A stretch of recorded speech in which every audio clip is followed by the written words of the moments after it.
I always say, if you're scared of public speaking, just remember, your job is to give them a gift.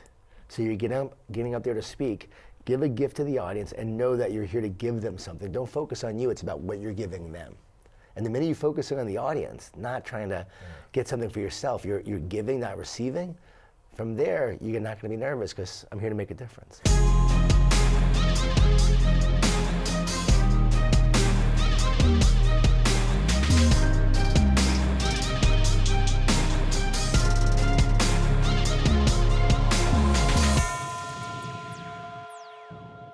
Hey friends, welcome to another episode of The Empire Show. Today we're doing an inside look on someone that I look up to, Mr. Jon Gordon, author of 16 books and one of my favorite books, The Power of Positive Leadership. Jon Gordon, welcome to The Empire Show. How are you, sir? Great. Wonderful. Hey, so you have done something really cool with our Fit Body family, and that is to meet up with our top franchise owner, Matt Wilbur. He owns 7 Fit Body Bootcamp locations in Michigan, and you guys met up in Chicago, if I'm not mistaken. Yep. And I think it was a big leadership lesson training that you did, right? Yeah.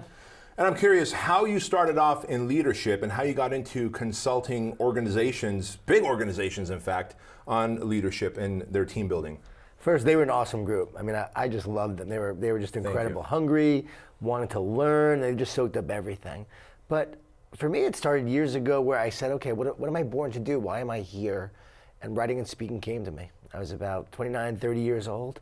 And so I started to write and speak about positivity. So I'd go to organizations talking about positivity and being positive, but it wasn't really about leadership. And as I was working with these organizations, I realized that their culture was bad. And so it didn't matter how much I was talking about positivity if they didn't have great leadership, if they didn't have a great culture. So I started to think about ideas in terms of leadership and culture, and then actually working with all these various leaders like I have in Fortune 500 companies, sports teams. So I'd work with Clemson football for the past 7 years. So I work with Dabo Swinney. I get to see his leadership. That's nuts. Dave Roberts with the Dodgers. I see his leadership. I love sports because you can see how they can lead a team and get a bunch of people together, very fast. Because you could tell if a team is not connected. You can tell if they have a lot of negativity. You can tell if they're not committed. So you can see all these things. So I've learned from a lot of these leaders, and then I now write about it. So I don't have all the answers, but I learned from great leaders like you how you build your business. And then from there, I share what I learn, and then I also get great ideas and how I can help them put into practice. So you kind of had this idea at the age of 29, like, what do I want to do the rest of my life? And you go, I want to read and talk about positivity. Right, in leadership. Well, it was brought about by my wife, who said, if you don't change, like, you're out of here, like, we're over. Tell me about that. So that was the wake-up call, because I was actually miserable and negative. So people think I'm Mr. Positive because of these books that I write, but I actually go very negative and naturally negative. So my wife's like, look, I love you, but I'm not going to spend my life with someone who makes me so miserable. I had 2 small children. Yeah. I was just scared to death. Career wasn't going well. A lot of fear, wasn't living the life that I wanted to live. So I felt like I was meant for more, but for some reason it was unattainable. And so this was in your 20s? This is like towards the late 20s. Younger, opened a bar in Buckhead. I'm 24, started a nonprofit, ran for city council, went door to door to 7,000 houses, felt like I could do anything. Then I go work for a .com. .com goes like this and crashes. And it was around that time where everything was falling apart. So marriage, young kids, everything's falling apart. And so I said, okay, after she said, like, you need to change. I'm like, all right, I need to change. I really do. So how can I change, and why am I so miserable? All right, I got to stop you for a second. Yeah. You were immediately open to the idea of changing? Yeah. There was no dig my heels in, why do I have to change, why don't you change? A lot of guys like that would get defensive, sure, and they wind up getting married to another person after they sabotage that relationship and wind up learning the lesson later on, or perhaps never learn it and go through multiple marriages. And be miserable their For whole life. me, I knew I needed to change. Gotcha. I wasn't happy with who I was. That's what I was trying to get to. Being negative. I knew that something was wrong. And so I said, all right, why? And it was spiritual. I said, all right, God, why am I here? And I wasn't spiritual, but for the first time, I'm like, God, I know I'm here for a reason. Like, what is my purpose? And that's when writing and speaking came to me. Like, just came to me. Had you done it before? No, not really. I mean, I had started a nonprofit, the Phoenix organization. We raised money and volunteered for youth-focused charities. So I would speak every month at our monthly event. Sure. but I wasn't like I was going out giving talks. Because you're a phenomenal speaker. Oh, thank you. I don't think that, but thank you. And it's something I've done a lot of over the years. But in the beginning, it was not phenomenal, and I was just out there just doing it. So I just winged it. Like, okay, I'm gonna go speak. I didn't go to Toastmasters. I said I'm just gonna go start giving talks about this message to anyone who would listen. I did 80 free talks. No kidding. 80 free to begin with. And was this so that you can get better at speaking, or because you were so passionate about the message, you didn't care about the money? Yeah, I didn't care about the money, and it was about sharing the message, and I knew that no one would pay me. I just had to go do it. Sure. But then I started getting paid, like, okay, $500. Someone said, we'll give you $1,000, $2,000. I remember saying, all right, now I'm a $2,500 speaker. Yeah. And then I'm like, all right, now I'm a $5,000 speaker. And I started doing more. Okay, I'm $7,500 now. I would just say it, I'm $7,500. And then I'm like, all right, I'm $10,000. Was it scary every time you raised your prices? Yes, because then you didn't know if people would book you right. at that price.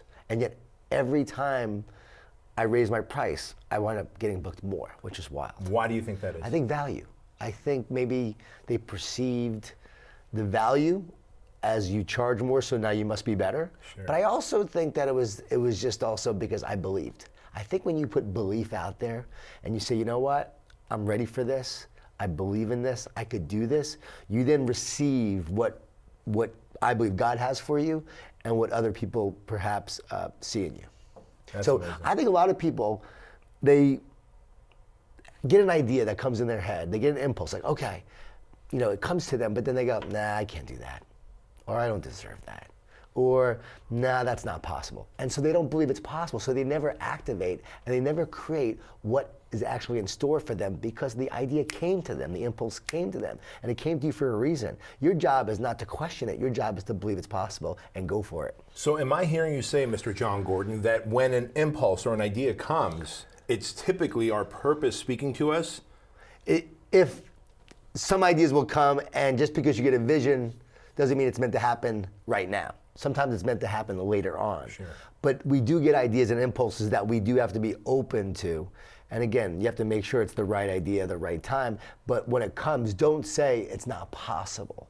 Don't just discount it. And don't think you're unworthy to receive it or to achieve it. Because I think for me, it was like, yeah, I'm going to go for it. I had no fear. I was just like, yeah, I'm going to go do this. I'm going to go share this message. How did you have... The purpose was greater than the challenges. Ooh. So where did the self-worth come from? Where most people will say, I'm not worthy, and it's not possible. Well, you said, effectively by taking action on it, you said, I am worthy. Right. How does one build that self-worth? I struggled with self-worth for a long time and felt unworthy. Even when I started speaking, even when I was writing books in the beginning, who am I to write these books? Who am I to give these talks? Why would people listen to me? Like, who am I? And I started to say during my walks, I am worthy.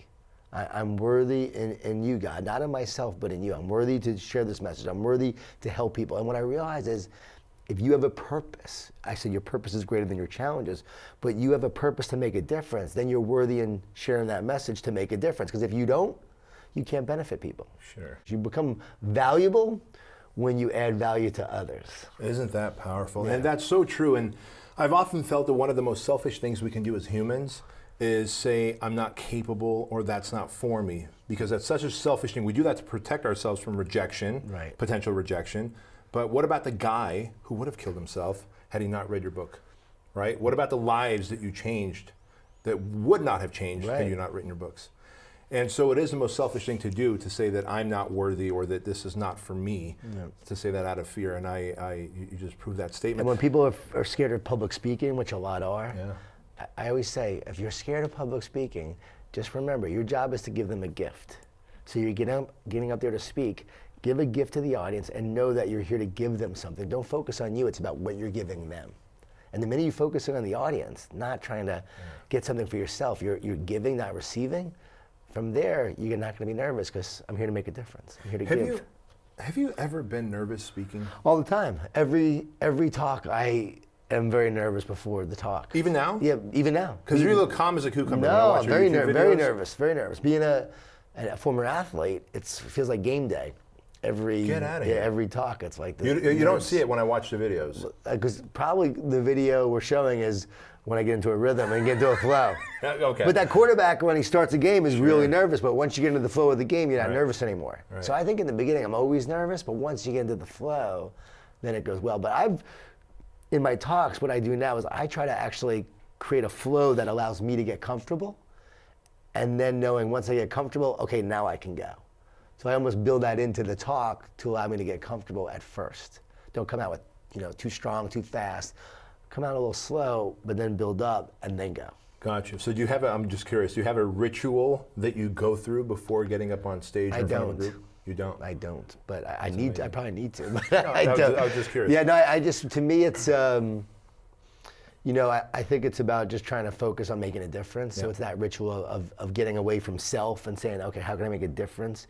But I was with Erwin McManus last night. We were at the Clippers game, and he's a speaker and about 12 years older than me, and incredible speaker. He's a pastor, and pastors to me are the best speakers. Sure. So I studied them because they're incredible, and he's one of the best speakers I've ever heard.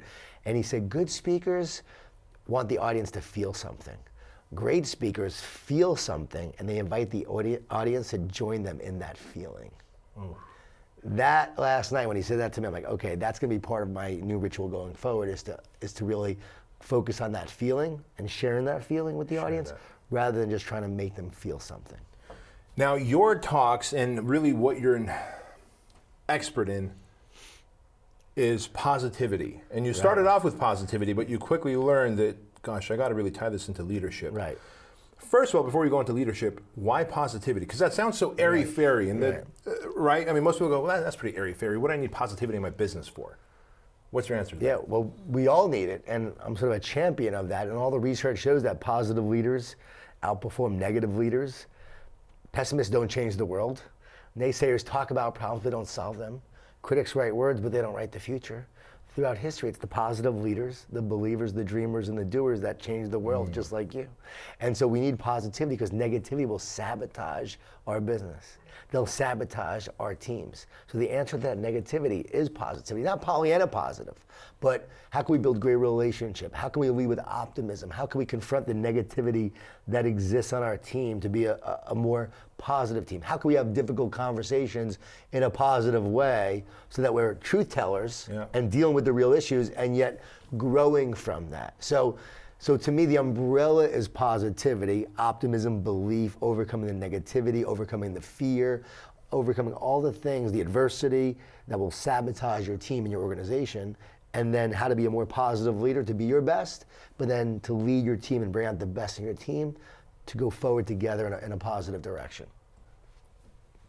Yes, on every level there. And yes, because very similar to how you said earlier, you said, I want to paraphrase this. You said you were organically negative when your wife. Naturally negative, yeah, and I even now naturally negative, but even now, but it's my default, I would say. Just like we all have a weight set point. Yeah. Like no matter what, someone could try to diet as much as possible. They may not get to the same place that someone else who is naturally thinner will.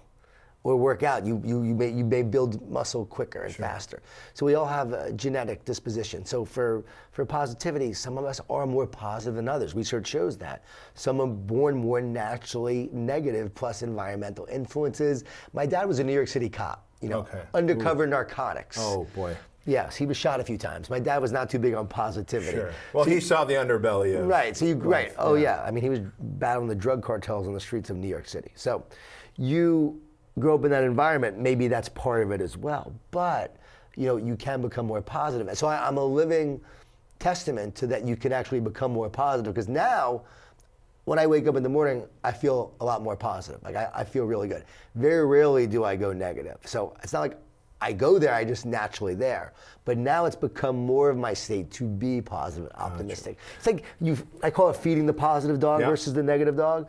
Like every day you feed that positive, you weed the negative. If that's a garden, you feed the positive, weed the negative, one day is not going to do much. But weed and feed the garden for a week, a month. Okay, the garden starts to look a lot better. A year, wow, it's a nice garden. 7 years, a lifetime, a magnificent garden. So to me, the garden of my mind is now flourishing. What all that I've done over the years. And everyone could do this. That's the great news. And that's what I teach. And I love it because I'll meet people from 5 years ago or 10 years ago now that have been following my stuff, and they're like, man, I've been doing all these years, and I'm getting all these now living testimonials of people that have been doing this, that it works. You got to do the work, but we can all become the best version of ourselves and the most positive versions of ourselves. Makes sense. So would you say that, you kind of alluded to this, but would you say that positivity or negativity is predisposed versus how much of it comes from environmental exposure? It's like everything. I think it's a mix of nature and nurture. So I think it's a mix of a lot of things. But I think genetically disposed, we naturally tend to go toward the positive or the negative based on our genetic disposition. I do believe that. So let's talk about then making money. Like my wife is naturally positive, just so you know. Okay. Yeah, she's naturally positive. So it had to be almost, no offense, but she was probably allergic to your negative vibes. If she's organically naturally positive, she had to be allergic and probably more hypersensitive to negativity, right? Yeah, oh, definitely. But also tough enough, you know, she's Irish Catholic, tough enough that she would, she doesn't drink, she just doubles up on the fighting. So we'll send her a little snippet of this. She broke her brother's nose, we'll put it that way, when they were younger. Yeah, she's tough. So just to know that, like, she wasn't willing to just be a doormat and take it. Yeah. And I wasn't physically abusive or anything like that, but I definitely, you know, verbally wasn't always nice, and I was just, you know, always negative and taking it out on her. And I blamed her for why my life was miserable. So she forced me to own it. That's why in the energy bus, one of the key rules, the first is, you are the driver of your bus. You first have to own it. You have to realize you're driving the bus. And so so she was a big factor in me changing, and naturally positive wouldn't allow me to be negative. Makes total sense. Yeah. And so, as I said, let's really focus now on how do we make money with being positive and through leadership. Because after all, we're on the Empire Show, and we want to build an empire. And I'm a big believer in having tons of money, like a surplus of money. I'm not talking about wealth. I'm talking legacy, where my kids' can have money for one purpose. I want to buy back my time so that I can enjoy the 100 years or so I'm going to spend on this planet. I want to buy back as much of my time as possible, have experiences that give me memories with my kids and my family, and of course, to give back to the causes that I believe in. For me, it's Shriners Children's Hospital, Compassion International, and Toys for Tots. We donate millions of dollars to those three organizations. For that to happen, I need people's money in exchange for 10x the value that I'm going to deliver. How does becoming an effective leader, a positive leader, make me more money? Well, I love that you said first off they're going to live 100 years. That's optimism right there. I'm an optimist. And being a positive leader is everything, because it's going to allow you to build the company you need to be successful, to have sustained success. You're a positive leader, and that's why you're able to build the success you have. You can't do it if you're a pessimist. You can't do it if you're negative, and you're going to sabotage your team. So if you're an entrepreneur, it gets really challenging.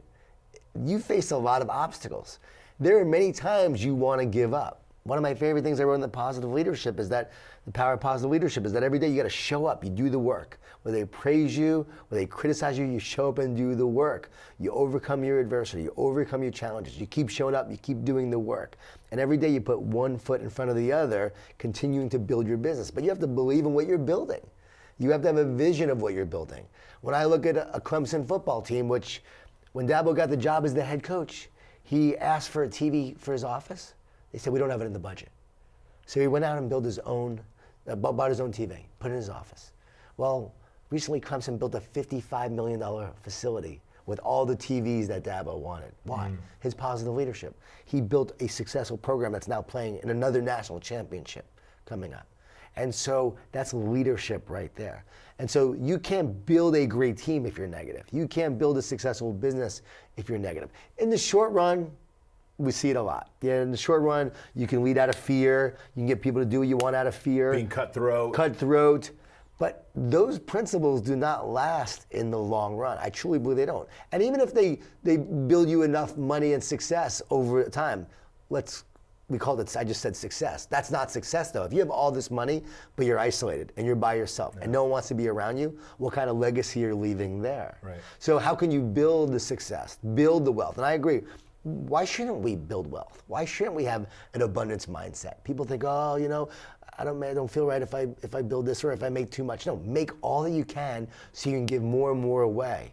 It's like you can't help someone who's sick if you're not healthy. Sure. So the more you are healthy and wealthy, you can help so many people with it. And it's going to be that positive mindset that allows you to overcome the challenges and adversity. Because I love speaking to entrepreneurs because, again, as one, there are many times I wanted to give up and said, no, I gotta stay. I call it staying positive. Like, that's what it is. It's staying positive. Even when there's negative stuff happening around Even you. when there's negative stuff, how do we stay positive? Not Pollyanna positive, but how do we stay positive through challenges, through adversity, dealing with an energy vampire that's sabotaging your team, dealing with a customer that just, basically just found another supplier of someone else. When you're dealing with one person at a time like that in a positive way, over time you're going to build great relationships and success. Jon, walk me and the audience through a process, because you hit the nail on something very powerful. Whether you're an entrepreneur or you just have an idea right now, or you're just a regular human living life, there's a energy vampire in your life. I call it crabs, and I call it crabs because of this. In 2005, my wife and I went on a cruise, not because I can afford it, but because her grandparents, we had just gotten married, were kind enough to invite us on a cruise to Alaska. And we were walking in Ketchikan, Alaska. The cruise ship, docked itself for a couple of days. And there was a gentleman who was crab fishing and then putting these little crabs in a 5-gallon bucket. There's probably 5 or 6 crabs in the bottom of a bucket. And as I'm looking inside his bucket, I saw one ambitious crab crawling on top of all the rest and reaching up to the rim and pulling himself up. And I said, "Sir, your crab's about to get away." And he goes, "Watch what happens next." And all the other crabs at the bottom grabbed it by its hind legs and pulled it down. And he said, "See, crabs are self-policing."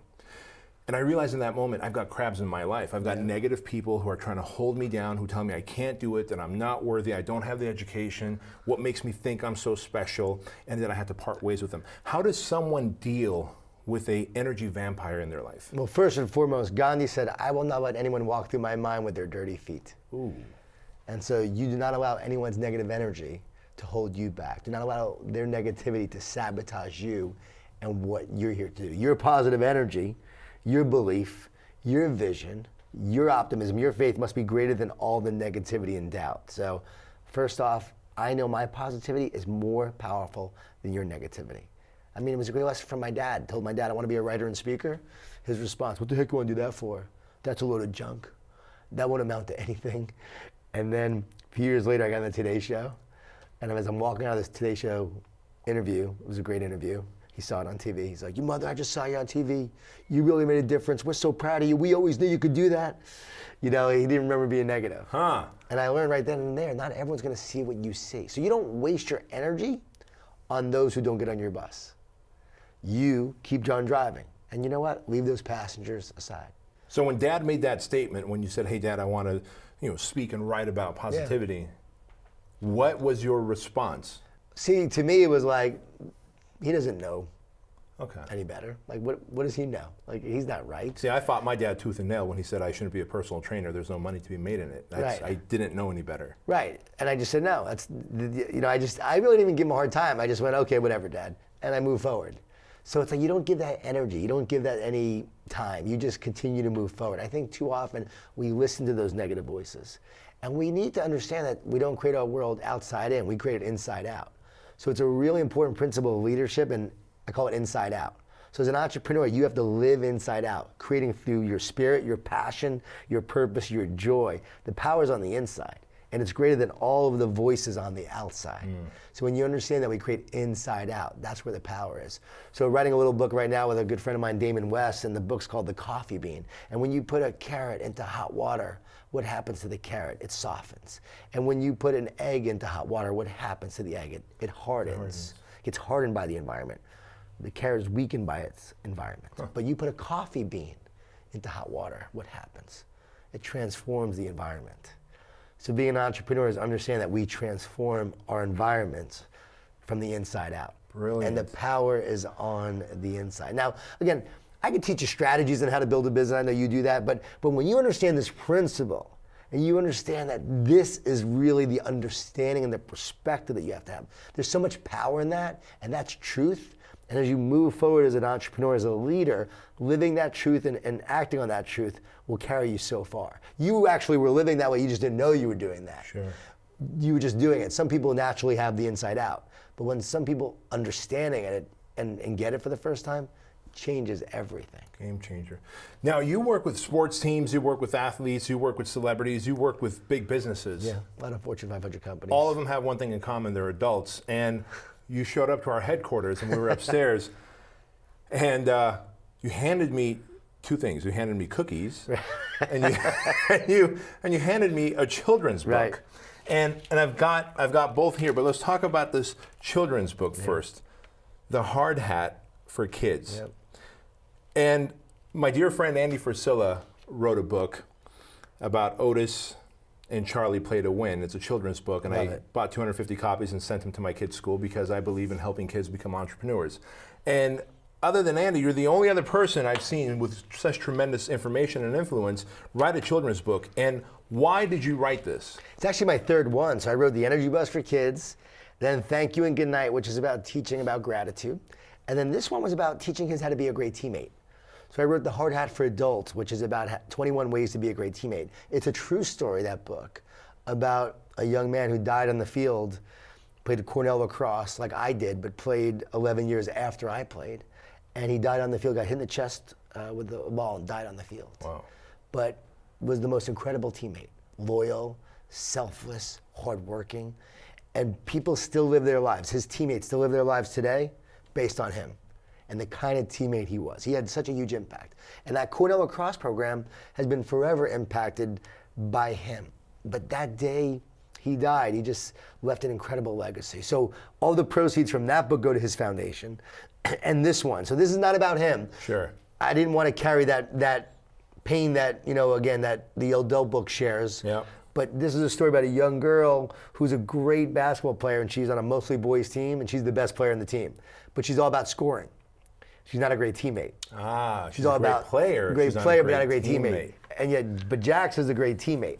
So she has to learn from Jax how to be a great teammate, because she doesn't win the hard hat because she's not a great teammate. The hard hat is given to the best teammate, and so she wants to win the hard hat. So it's a story about that. And we're getting feedback from kids and parents. It's hilarious because parents are reading this book with their kids and they're like, I'm bringing it to work with me tomorrow. Even though it's a kid's book, really, they're bringing it to work to share these simple principles of we before me. So working with the Rams, one of the key messages for the Rams has been we before me, the LA Rams. So it's the Rams, it's workplaces, but it's also kids where we teach them, don't focus on me, focus on we.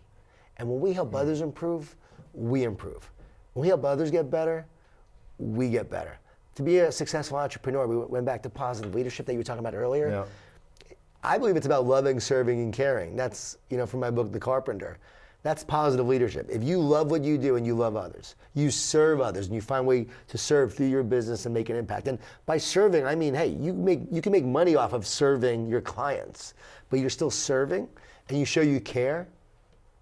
I always say, don't focus on building your business. Focus on loving, serving, and caring, and your business will exponentially grow. Sure. Focus on we before me, and your business will exponentially grow. How can we add value? How can we serve? Now, I'm curious. This is your third book in the children's line. Third children's book. What made you want to even consider writing your first book for children? So, The Energy Bus has been my most popular book by far, more popular than probably all the others combined. And people kept on asking for a kid's book because in the adult book, the bus driver Joy makes George read from a children's book to show him how simple the lesson is. And so people kept on asking for a children's book. Gotcha. Yeah. And so I had to do it. But the funny thing is when my publisher, I asked him to do a kid's book in the beginning after The Energy Bus just came out. And it wasn't successful yet. It hadn't done well. No, we don't do children's books, which they don't.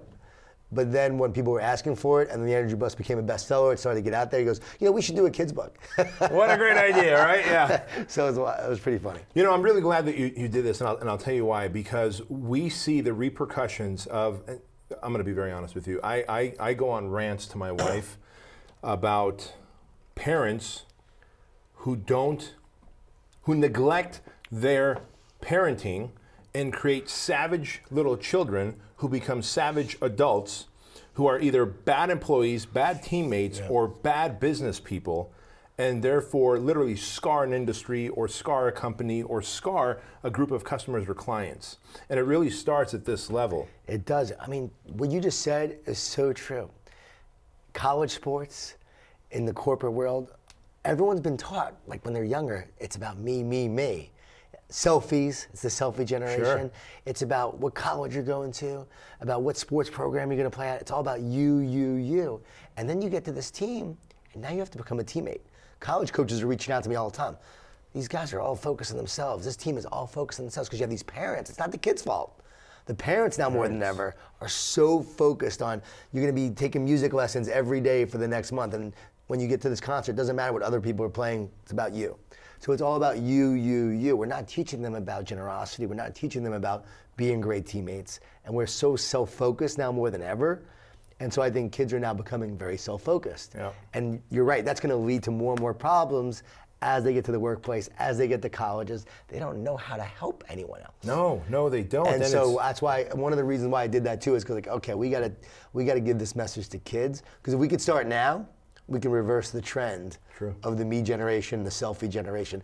Yeah. I always joke, but it's really true. And when you take a picture, and that picture with a group of people, and someone sends you the picture, or you look at it, who do you look at first? You look at yourself. You look at yourself. Yeah. Because we are naturally self-focused. Nothing's wrong with that. We are. But we have to learn, I believe, from that natural inclination to then focus on others. Yeah. I love that. I serve the picture, especially my wife's picture. Like if she looks good, that's all that you do the same, right? I do. I've learned. It doesn't matter. Like if they look good, it's a great picture. That's a good picture. One of my eyes could be crossed, the other one could be closed. It doesn't matter. Doesn't matter. That's a great picture. As long as you look good. Jon, you showed up with another thing, and before we started, I actually had the double chocolate chip version. It was a double chocolate, or you had three flavors. It was chocolate chip. Yep, double chocolate. It was the double chocolate version, and it was amazing. And I said, hey, I really love your palate because the way you engineered it, it's a little on the saltier side, and I love salty. But these cookies, the positive cookies, are a little different than the typical cookies. Not just because they're gluten-free and vegan, right? Which is you're gluten-free and vegan. Yeah. But what makes these positive cookies? So what makes them so unique is that inside every wrapper is a card with an encouraging quote. And that's why I did this. I had no interest in being in the cookie business. Yeah. It was the idea that through the cookie, we can encourage people. And so you open up that wrapper and there's gonna be a different quote inside with a quote of encouragement. You send a positive cookie to somebody who's struggling, or you're a parent, you wanna send them to your kids, you wanna send them to your friends. You see it on the shelf, you get one. It's about knowing that you can feed yourself with positivity. One of our main themes is feed yourself with positivity, feed your positivity. I love and that. so that's what we wanna do. So that was my interest in getting involved, is how can we use this as a vehicle to encourage others? So I know I'm not in the cookie business, I'm in the encouraging business, but I knew it had to be good. So we had a food scientist create a vegan, gluten-free cookie that is off the charts that you would not know is vegan and gluten-free. And so, because you can have all the encouragement in the world, if it's not a good cookie, no one's gonna share the encouragement. Right. So the goal was, okay, it's a protein-based cookie, so there's protein, yet it's not too high because a lot of protein cookies get very pasty and very chalky. Yeah. So we knew we couldn't have it too high. And if they have it high, then they have to add all these fillers and different things to try to make it tasty, but then it's not good and not healthy. So I was like, okay, we said, let's go for health, let's go for vegan, gluten-free, protein with a great message inside. Fascinating. Yeah. You know what I love about you is you are organically such a great marketer. You think about what you do. There's such empire builders, listen up. He said, I'm not in the cookie business. Yeah. I'm in the positivity messaging business.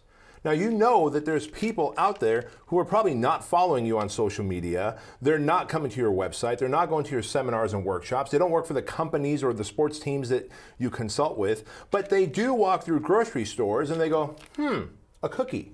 And they could use a positive message and they could one day become a customer. Right. Right? They may, and but I'm not even thinking of that, but I bet that's going to be a really cool byproduct. Without question, man. Of that. And yeah, people who may not know me will now find me. But again, it's not my encouraging, I have a few of my quotes in there, but I'm about 1/80th of the quotes. I wanted to make sure that this wasn't about me. We get quotes from all these different people. I want one of your quotes for the future cookies. I love that. So we want to pull from inspirational people, classic quotes, the most historic people of our time. great leaders, so that we can pull these quotes that when you open a cookie, you're going to know you're going to be encouraged. It's cool though. People have said right away, like, oh, it's like a fortune cookie. That's what I said. But a positive American version. Yeah. But I'm like, exactly. That's something that we reimagine the fortune cookie in a positive way. Dude, by the way, speaking of a food scientist, I had no idea that food scientists exist. So had I met you 2 years ago. Neither did I. Right? Had I met you 2 years ago and you said, hey, I hired a food scientist, I would say, John, what is that? But 2 years ago at Calvary Chapel, Chino Hills, Pastor Jack Hibbs brought up a food scientist. And I forget what the context was. But afterwards, I went to meet him in the hallway. I said, hey, nice to meet you. So what do you work for? Who do you work for? He says, oh, I work for the Frito-Lay company, for Doritos. Oh, wow. Oh, what do you do for Doritos? He goes, my job and my 2 other scientist teammates' job is to make sure that the Dorito chip melts just right in your mouth to tantalize all the taste buds to get you to reach for one more. Now, as a personal trainer, as a fitness expert, I started to panic in that moment. I'm like, wait a minute, you are the enemy, right? Your job is to get people to scientifically crave more of the bad stuff. Like personal trainers, gym owners, health food experts don't have scientists working for them like Doritos does. Yeah. And so it's funny that you mentioned a food scientist because I didn't know they exist until I met one in person who in my mind was the enemy because getting people to eat more crap. Right. And we went through a lot You went the opposite way. Yeah, here. we went through a lot of iterations of this though. I mean, this was probably our 10th iteration that we got it right. And my partner who I went to high school with, so he joined me early on in doing this, so we're having a great time. We went to high school, we've known each other forever. He is not a very healthy person, and his family doesn't eat healthy. Hope he's not listening and watching this. But we knew that if he liked it and his family liked this healthy cookie, then we'd be the key. So he was like our test market that we had to please Mark like and his family. Like a one-man guinea pig. Yeah, and we knew if he liked it, we'd reach the masses. Because it couldn't just be like people who are gluten-free or vegan. We had to make sure that they liked it. And once they actually liked this formula, we all knew we had something. It's like the 10th version. That's nuts. Took a while. That's nuts. John, how does someone connect with you, reach out to you, learn more from you? They could just go to jongordon.com, Jon Gordon.